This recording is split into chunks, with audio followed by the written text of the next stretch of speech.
All right. So, for this deep dive, we're looking at all this buzz in Europe about this phone call between Trump and Putin. Yeah. It seems like people are really going all out with historical comparisons, Munich Agreement, Yalta Conference, the whole nine yards, talk about their concerns about Russia. Right. So, what we really want to get at today is this fear of Russian power, like, is it justified, Or Hmm. is it more like, are we seeing some old anxieties coming back up again? Well, it really is kind of fascinating, isn't it? How like a single phone call can create such a strong reaction. Yeah. And I think to really understand what's going on here, we need to sort of unpack those historical parallels that people are throwing around, Yeah, total. like the Munich Agreement. Okay, so the Munich Agreement, just so everyone listening is on the same page, it was this deal way back in 1938 where France and Britain basically let Hitler take over part of Czechoslovakia to like try to avoid a war. And of course, it's usually seen as a big mistake, like a classic example of appeasement that didn't actually do anything to stop World War II. Right. So how are people like actually connecting that event to this phone call? That seems like a bit of a stretch, maybe? Well, I think the concern is that, like in the Munich Agreement, you've got a really powerful leader. In this case, it's Trump. And they're worried he might be giving in to an aggressive power, Russia, and it might end up hurting a smaller country like Ukraine. Right. But, the thing is, historical comparisons, they can be kind of tricky. Oh, yeah. I mean, it's a So- totally different place than it was back in 1938. Totally, yeah. Okay, so let's look at how Europe is actually reacting to this phone call. Okay. We've got German officials like Foreign Minister Annalena Baerbock, and she seems to be kind of dismissing it, like it's just Trump being Trump. But then you've got Defense Minister Boris Pistorius, and he's straight up accusing Trump of like making deals with Putin before they've even started talking. Right. It's a pretty big difference in reactions. It is. What do you think about that? I think it shows. I think it shows how different countries in Europe are looking at this. Yeah. Baerbock's reaction, it might be like she's tired of dealing with Trump, or maybe she's just cynical. I don't know. Right. But Pistorius, he seems really worried, like something bad is about to happen. Yeah. But what's interesting is that both of these reactions, they kind of share this underlying fear, right? Mm-hmm. They're both afraid that Europe is going to get left out of whatever the U.S. and Russian decide to do about Ukraine. Right. Yeah, like you're going to get cut out of the deal. Exactly. And then you've got the media too, like the New York Times, Oh, yeah. running headlines saying this phone call was a huge win for Putin. Hmm. That's definitely not helping anyone to stay calm. No, it's not. And I mean, that kind of framing really plays into this whole idea that Trump is like giving Putin legitimacy, Yeah. bringing him back into the global spotlight after years of being, kind of isolated. Right. It just fuels this whole perception of Russia, like Yeah. getting stronger and threatening Europe's safety. It's like that image of the Russian bear waking up. Right. And everyone in Europe is getting scared. Exactly. But I guess the question is, are these concerns based on something real, or are they just coming from this historical baggage? Well, there's definitely this historical context that we can't ignore. Yeah. The idea of the Russian question, Yeah. figuring out how to deal with this massive, powerful neighbor to the east. Mm-hmm. It's been something European policymakers have been grappling with for centuries, Wow. at least since the Napoleonic Wars. So it's not just about this one phone call. It's like centuries of Europe being uneasy with Russia. Exactly. And some sources even suggest that historically, Europe has actually wanted to like diminish Russia's power. Really? Yeah. And often with the U.S. backing them up, Interesting. almost like they want to go back to a time before Russia was a big player on the world stage, Wow. like before the 17th century. So they basically want to erase like centuries of history. It sounds crazy, Yeah. but that's kind of what some of these sources are suggesting. Wow. So it's like this fear of Russia's power, but also this historical desire to see it weakened or even like completely gone. Yeah, That's a pretty potent mix of emotions driving all of this. it is. But not everyone is buying into this panic, are they? No, there's some analysts who are pushing back against this whole, like, Russia is going to take over the world narrative. Okay. They say Europe is just misreading the situation. Mm-hmm. There's just a phone call, right? No deals have been made yet. Yeah, that's true. So basically they're saying everyone needs to chill out and wait for the facts to come out before jumping to conclusions. Exactly. But what about What about those worries that Trump might be giving Putin something, making concessions about Ukraine? Well, this analyst, the one we're looking at here, they argue that all those statements coming from the U.S. about Ukraine not joining NATO or not getting its territories back, they're saying that's just the U.S. being realistic, not giving anything away. Okay. They're saying, look, this is just how things are. It's not about giving in to Putin. It's about being pragmatic. So it's not appeasement, it's more like accepting the current situation. Yeah, exactly. That's an interesting way to look at it. It is. And this analyst, they don't stop there. No, they don't. They go on to say that Europe's whole strategy is delusional. Like, they're not even being coherent. Right. They're pointing out that all this money and weapons going to Ukraine, it hasn't actually worked. But Europe just keeps doing the same thing. Yeah, it's like they're driven by desperation. Wow, that's a pretty bold statement. It is. So if this analyst thinks Europe's strategy is so messed up, what do they think Europe should do? Well, this is where it gets really interesting. Okay. This analyst thinks that Europe's biggest fear is actually having to deal with Russia on their own. Without the U.S. Exactly. And they're just not prepared for that. They're totally reliant on the U.S. for their security. Wow. So we have these two totally different viewpoints. Yeah. One is all about, like, Europe freaking out because of all these historical fears and anxieties. Right. And then you've got this analyst who's all about being realistic and pragmatic. Exactly. It's like they're speaking different languages. Yeah. And I think that tension, that's really at the heart of this whole debate. Can can they let go of all that historical baggage and, like, see the current situation more clearly? Right. Or are they going to stay stuck in these old strategies and fears? It's a big question. It is. I think to really understand this, we need to dig a little deeper into, like, why does Europe have so much animosity towards Russia in the first place? Yeah, that's important. Why is there so much historical baggage? Well, it's a mix of things, but I think it boils down to two main things. Okay. Fear of Russia's power and a desire to, like, take that power away. So on one hand, it's like they're scared of the big bad bear next door. Right. And that fear goes back centuries. Exactly. But on the other hand, they want to see Russia weakened or even completely gone, like we were just talking about. Yeah. Oh. And some sources, they suggest this desire goes back a long way. It's like Europe, with the help of the U.S., has been trying to rewind history to a time before Russia was a major power. So they want to go back to a time when they didn't have to worry about this huge power to their east. Exactly. That's a fascinating dynamic. It is. And it really explains why this phone call is causing such a big reaction. Yeah, it's like all those historical anxieties are resurfacing. Yeah. And it's crucial to keep this historical context in mind.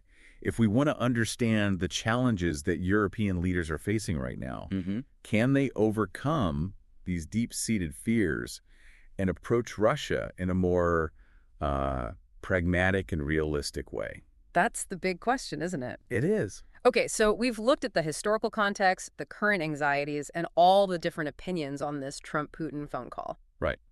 Now, I think we should shift gears a bit and see how this is all playing out in the real world. Yeah, let's see what's actually happening on the ground. What are the practical consequences of all this fear, and what options does Europe have for navigating this, this complicated geopolitical situation? Let's dive into that. So we've been talking about all this historical tension between Russia and Europe. Right. But it seems like things are, like, really heating up now. Yeah. What's interesting to me is that Europe seems kind of stuck, They want to see Russia weaker, but Russia's not backing down at all. You've hit on a really important point there. Yeah. It's like some people in Europe are, like, stuck in the past, hoping that Russia will just magically become, harmless. Yeah, like a little teddy bear instead of a grizzly. Exactly. But, we've seen what's happening in Ukraine. Russia is definitely not afraid to use its power. Right. So where does Europe go from here? Like, what can they actually do? That's the million-dollar question. It is. And there's a lot of debate about it. Yeah. Some people think Europe needs to just keep doing what they're doing. You mean supporting Ukraine and trying to contain Russia? Yeah, like double down on that strategy. But hasn't that, like, not really worked so far? That's exactly what that analyst we were talking about earlier was saying. Oh, right. They think Europe is, like, delusional, thinking that Ukraine can actually win a war against Russia. Yeah. And realistically, that's not going to happen. So is there another way? Can Europe deal with Russia without constantly being, like, on edge? Well, this analyst, they're suggesting a different approach, a more pragmatic one, where Europe accepts that Russia is strong and Right. tries to, like, coexist peacefully. That sounds good in theory, but how do you coexist peacefully with a country that, seems to want to expand its power all the time? That's the challenge, isn't it? It would Yeah. require a big change in thinking on, like, both sides. So Europe would have to let go of some of that historical baggage we were talking about Right. and accept that Russia is like a major player on the world stage, even if they don't like it. Exactly. And Russia would have to like start respecting its neighbors Yeah. and actually use diplomacy instead of just military force. Right. But I mean, given what's happened in Ukraine, isn't that like a lot to ask? It is, but the alternative is, just constant conflict and tension. Yeah, nobody wants that. And nobody wins in that situation. So I guess we're back to that original question. Is Europe's fear justified or is it like overblown? And, as with most things, the answer is complicated. Oh, of course. I mean, Europe has good reason to be worried about Russia. It's a powerful country with a history of, using military force to get what it wants. Yeah. But at the same time, we can't let fear control everything. Right. And we can't just keep using strategies that aren't working. It's about finding that balance between being cautious and being pragmatic. Yeah. And it seems like Europe is really struggling with that right now. It's like they're at a crossroads. Yeah. One path leads to more confrontation and anxiety. And the other path.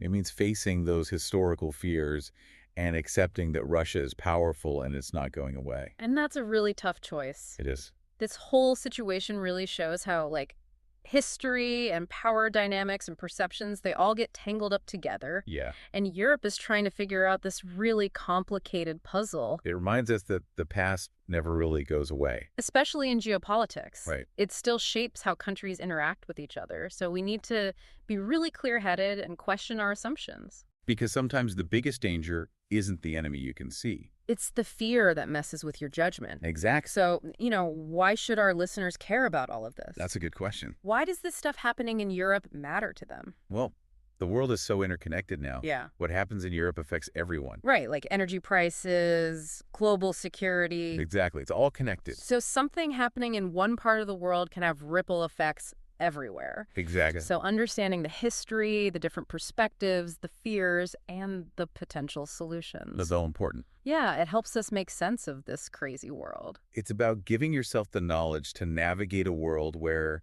things are constantly changing. And where the old rules don't always apply. And realizing that fear, while it's powerful, can also lead us astray. Okay, so as we keep going with this deep dive into Europe's relationship with Russia, we want to leave you with something to think about. A provocative thought. Imagine a world where Europe doesn't try to eliminate or contain Russia, Okay. but instead tries to build a new relationship.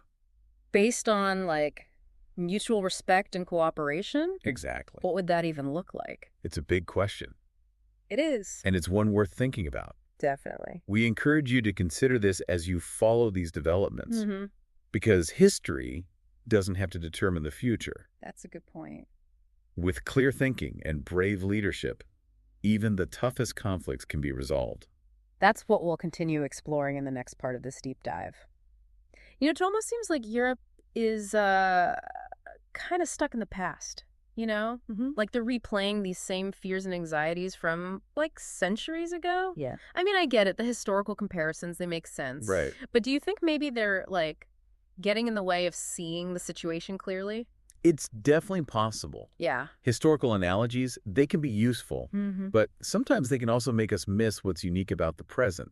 Yeah, it's like like trying to fit a square peg into a round hole, Exactly. and trying to force something to fit when it just doesn't. And that can lead to misunderstandings and bad decisions. Right, yeah. So how can Europe, like, break out of this cycle of fear and outdated thinking about Russia?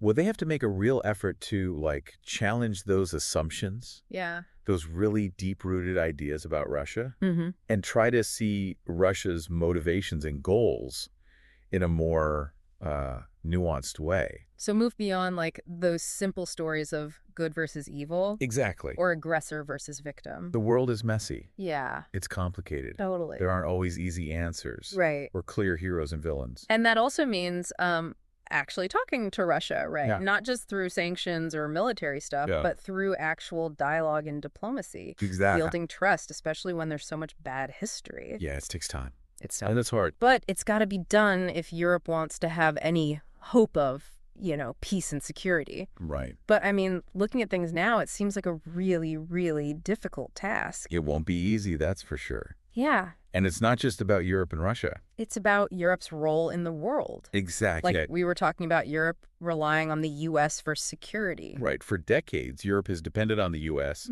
For protection and leadership.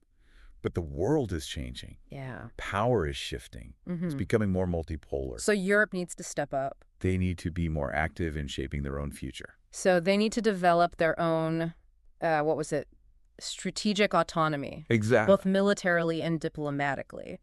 And be ready to stand up for their own interests. Even when those interests might be different from the U.S.'s interests. Yeah, that's a big challenge. It is. But it's one that Europe can't ignore. If they want to be a major player in the 21st century. Right.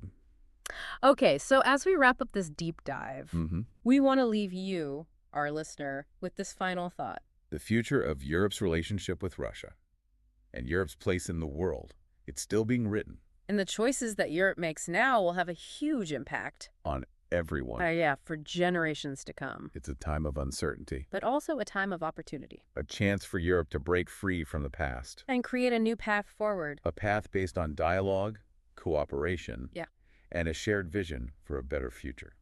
Thank you for joining us on this deep dive. We hope it's given you a new perspective On the challenges and opportunities facing Europe. We encourage you to keep learning and questioning. And to keep having thoughtful conversations about the future. Until next time. Keep diving deep.